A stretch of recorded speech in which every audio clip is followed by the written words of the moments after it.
Zombie movies aren't just about zombies. They're about us. Today we're going to look at 5 different zombie movies and explore how each one of them uses zombies to tell a completely different human story. Brains. How succinct. Today we're not going to be ranking these movies. We're just going to be breaking them down. Of the 5 movies that we're going to be analyzing today, the first one, and that movie is Army of the Dead. So that's Zack Snyder's 2021 return to the zombie horror genre. Yeah, I didn't know zombies could talk. I mean, well, or like could be somewhat intelligible. You know, I didn't know that they could conglomerate. They can conglomerate. They could form a society. Yeah, I didn't know that they could. I didn't know that they could do that. I thought that everything they did was by accident. Yeah, no. So Adam's touching on one of the very interesting points I found about Army of the Dead, and that is how Zack Snyder decides to depict the zombies as sort of this pseudo-civilized society with kings and queens and peasants and even baby fetus zombies as well. But you're dying or dead, so what is fueling the reproduction? I don't know, man. It's wild. It's some crazy weird science. It's like blue juice or something. Yeah. I don't know. Imagine being born a zombie. But if you're born dead, that's what I'm saying. That's fucking blowing my mind right now. How can you have a kid if you're already dead? One of the ways, unless you become double dead. So one of the ways I like to pitch this Army of the Dead movie is if Ocean's 11 was a zombie movie and Dave Bautista played Danny Ocean, that would be Army of the Dead. Instantly hooked me too. Right when he said that, I was just like, how have I never heard this movie? Because it's true. Let's go rob these bastards. Let's go rob the zombies. God forbid zombies can get anything in life. No, Dave Bautista's got to come and steal it all. But for good reason. I mean, let's get out of the way. This movie's all about spectacle. Yeah. It's like Zack Snyder. He's here to make things look cool. He's really good at doing that too. He's very good at doing everything looks cool. Even the friggin' zombie king, and he's just with his long hair and just he's got a cape. Yeah, he's fucking cool, and he's got his queen. That's the coolest shit ever. So this movie has the glam and glitz and gore of your typical zombie movie that's elevated by Zack Snyder's hyper stylized, ultra-violent sort of take. But it's also sort of a very personal story, too, because I'm fairly certain that this is one of the first movies that Zack Snyder did when he kind of came back from his hiatus. Mm-hmm. When he was directing Justice League all those years ago, he went through a bit of a personal tragedy. His daughter, unfortunately, died. And this movie, Army of the Dead, the core of this movie is about a father trying to reconnect with his daughter. So what Army of the Dead does is it has this it delivers on the awesome zombie killing sprees, but then it also kind of delivers on an emotional level of telling this deeply personal story about a man who is struggling with his own grief. He had to kill his wife because she became a zombie, and he feels that that's tarnished his relationship with his daughter. So it's obviously a very personal story, and they even joke about it in the movie. One of the characters even says is this all just some fucked up way to reconnect with your daughter? And he's like, no, not at all. It's yes it is. It's not exactly the greatest zombie film, but it's a very interesting take on a zombie film. Very different than the norm, and I think that's what we're kind of going for. It tells a human story in a zombie movie, right? So one of the many human stories you could tell in a zombie movie. And so another one we're going to talk about is someone trying to find their family. Somebody trying to find their family, yes. So this is Zombieland. Zombieland was cool because it came out at a time when we were kind of getting zombie fatigue, I think. Yeah. And it was kind of poking fun at it in itself. And also, if Bill Murray wants to be in your movie, you did something right. I don't give a shit who you are. Because Bill Murray chooses what Bill Murray chooses. And if he chooses you, that's kind of a big deal. But it is essentially, yes, a person trying to find his family who has not had family even when the living were living. I think he refers to him as his deadbeat parents who he never really had a strong relationship with. He's more stoked now-ish. It's more of an inconvenience that everybody's a zombie, but he's not really any different than he was before. He mentions not a lot changed for him after Zombieland, right? And he kind of mentions about how he's someone who has always been afraid of something, and in Zombieland he has used that fear as a means to survive by creating this list and these rules. Yeah, the rules are the coolest. I think that's the coolest shit ever, and just the way that they're also displayed too. But it's such an interesting way to look at it because it's so true. Like, rule 1 should be cardio. Like, 100% rule 1 should be cardio, especially if you have Dawn of the Dead zombies because they run and stuff. Well, in Zombieland, they do run. And they do run. And it seems like they all run nowadays, Malcolm. These rules are so important, and how somebody who you would think would probably get super killed real quickly in a Zombieocalypse is the one who ends up, like, being the most tactical because he had the unlucky life of being afraid of everything. So because of that, he was very well prepared when the world ended. Certainly prepared. So I think, like, what Zombieland does is it kind of, like, asks you the question, too, of, like, finding purpose in the apocalypse. Like, the movie's not about, like, saving the world or like finding a cure. It's normal that zombies are around, and this is how we deal with it, right? We deal with it by having these rules with Jesse Eisenberg. We deal with it by swindling other survivors out of their stuff with Emma Stone, and we deal with it by looking for Twinkies like Woody Harrelson does. You really summed it up when you said, like, this is like a vacation, like a zombie vacation movie. Or a family vacation taking place in a zombie movie. Yeah, exactly. A family vacation. Yeah, he always says things so much better. Getting to that family aspect, it's like that's kind of what Zombieland's about. Like, Jesse Eisenberg is trying to find his family. They say you can't pick your family, right? No. You don't pick your parents. You don't pick your siblings. You kind of just, like, deal with that, right? And I think the same is kind of true in this, like, Zombieland movie with your, like, found family. You don't get to pick your family in the zombie apocalypse. It's kind of just like this ragtag group of outcasts that's sort of band together through random circumstance more so than anything else. So yeah, it's Zombieland is like a family vacation movie. That's like kind of the unique take on it. And what Zombieland does is it gives you that, and it kind of gives you a more human story about trying to find your family in this kind of like fucked up world that is Zombieland, right? Now we're going to talk about Contemplating the Apocolypse. Oh, okay. So 28 days later... I do that every day. I did that before I saw you today. So 28 days later, Danny Boyle, classic zombie movie, big reputation for, I think, really kind of elevating and bringing zombie movies back to life in the early 2000s. Kind of a it's quiet... not even technically a zombie movie. It's a rage virus movie. Oh, here we go. But what is a zombie, I guess, you know? At one point, you know, you could be alive and be a zombie, realistically, if you, like, just do nothing and you don't input anything and you just consume. That was my first existential crisis before I came here. In 28 Days Later, as I said, it, like, contemplates the apocalypse, right? In the movie, the main character, Jim, played by Cillian Murphy, very early in the movie, he, like, visits his, like, parents who committed suicide in the early days of the apocalypse. You know, it focuses on the parts of the zombie movie that you don't really see, the sort of, like, more harrowing and real-life aspects of just, like, what would happen if all the shit were to go down. Like, one of the characters, Selena, talks about how they'll never read a book that someone else hasn't read. Yeah, that got me.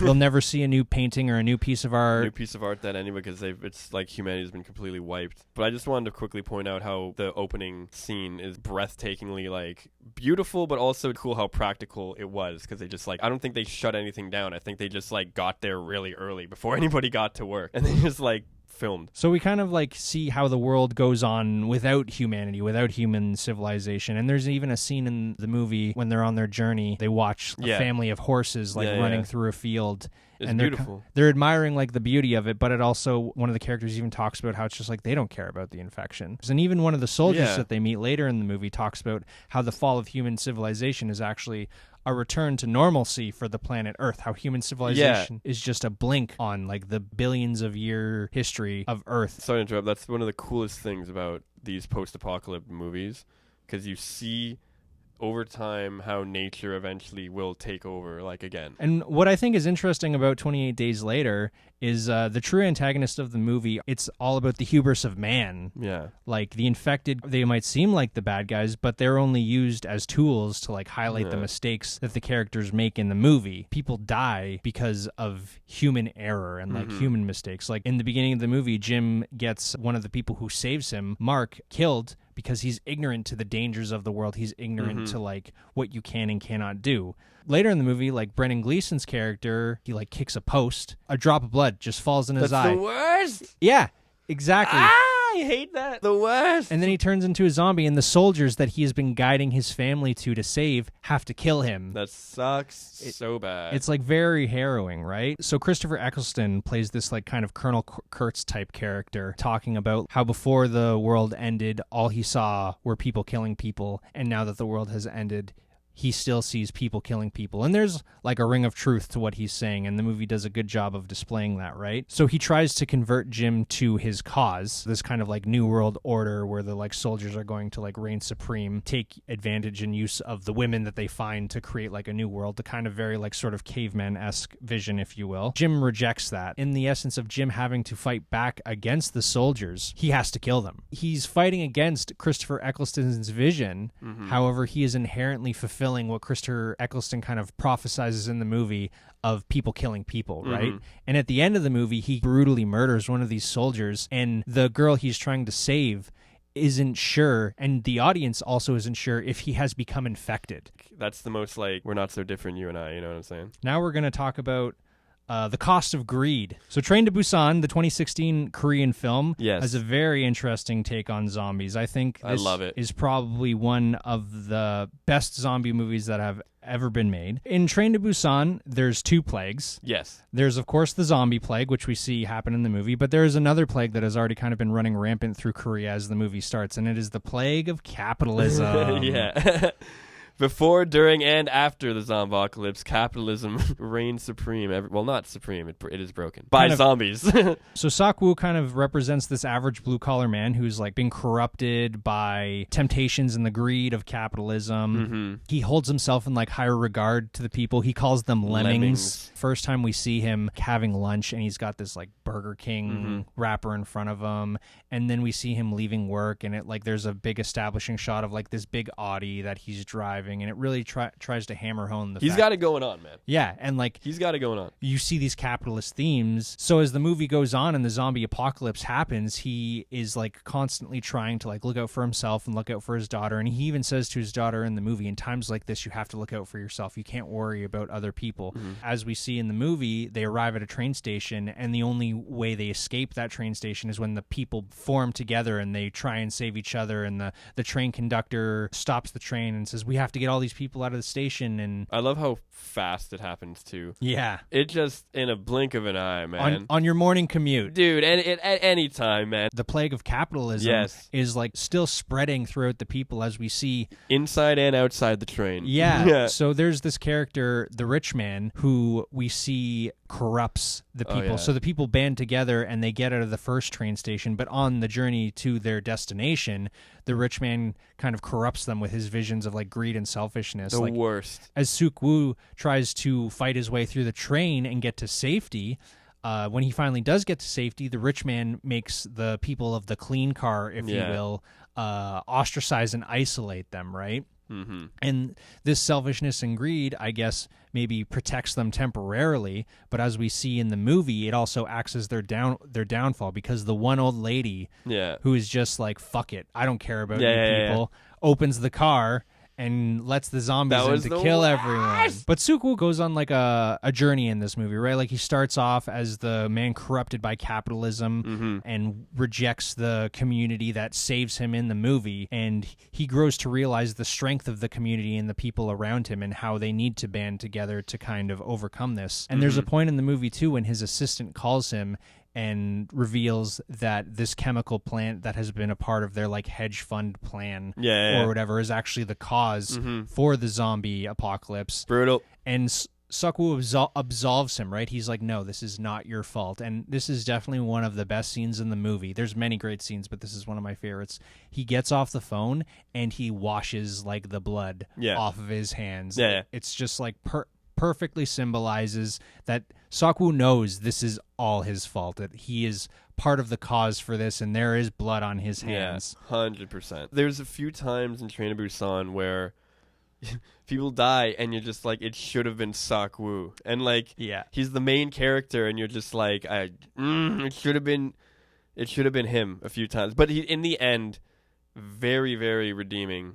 You don't really feel good at the end of any zombie movie. But at the end of this one, I was just like, okay, I'm okay with that. Like, it does have a little bit of hope at the end of this movie. Yeah, exactly. It could have taken all hope away from me. And that's another thing that I think this movie does in a very unique manner. It offers like these dark aspects of humanity, but then it also juxtaposes them with the good of humanity, like the community, the banding together, the hope that it gives at the end of the movie. Just gives it a very balanced, beautiful vision of the good and the evil of a zombie apocalypse. Shaun of the Dead, the zombie movie where someone has to find themselves. A zombie from a zombie's perspective. I know he's not a zombie. I'm not stupid.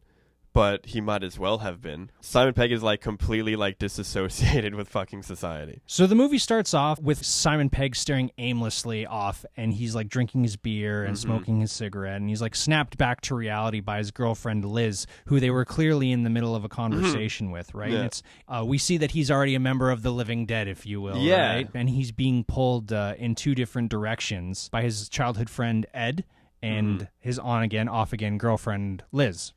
Ed represents his inner child that's like holding Shaun back, right? Throughout the movie, he supports Shaun's childish behavior to go back to the bar that they go back to every night and continue the comfort of the boring routine that Shaun has kind of found himself trapped in. Liz represents Shaun's ambition. She wants more from life. She keeps talking about how she wants to go out and live and how she wants Shaun to want to do that as well. And she even ends this conversation with how she says she sounds like Shaun's mother, kind of further perpetuating this like childlike state that Shaun is in that is sustained by his relationship with Ed, right? So this entire conversation happens at the very beginning of the movie, and it represents this like mental turmoil going on inside of Shaun's head that has him frozen to an action in his life, that has him like kept in this zombie-like state, if you will. Right? Yeah.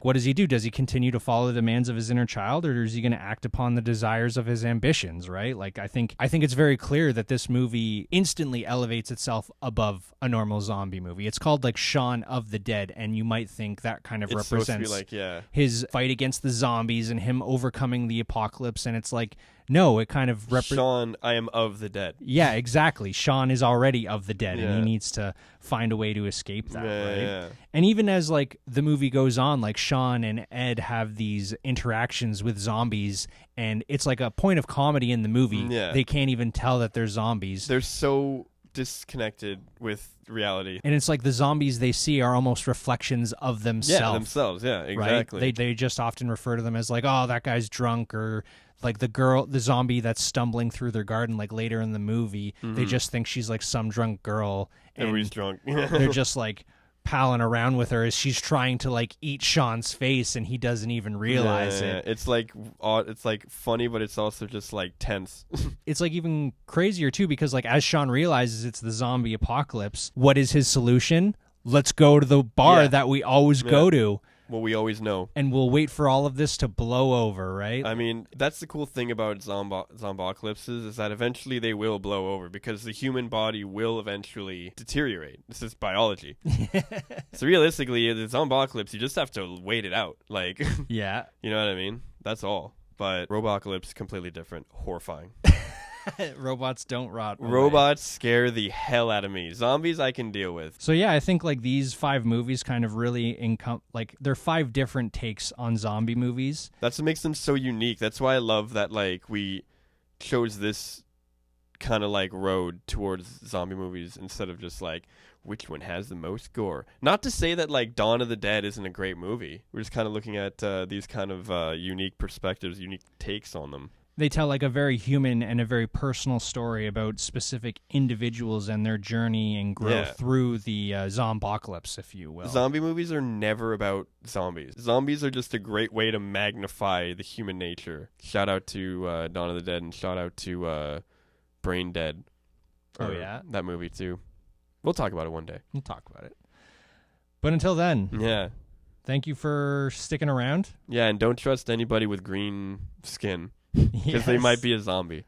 Always be on the lookout. Be vigilant. Yeah, you never know. Smash that subscribe button. Smash it.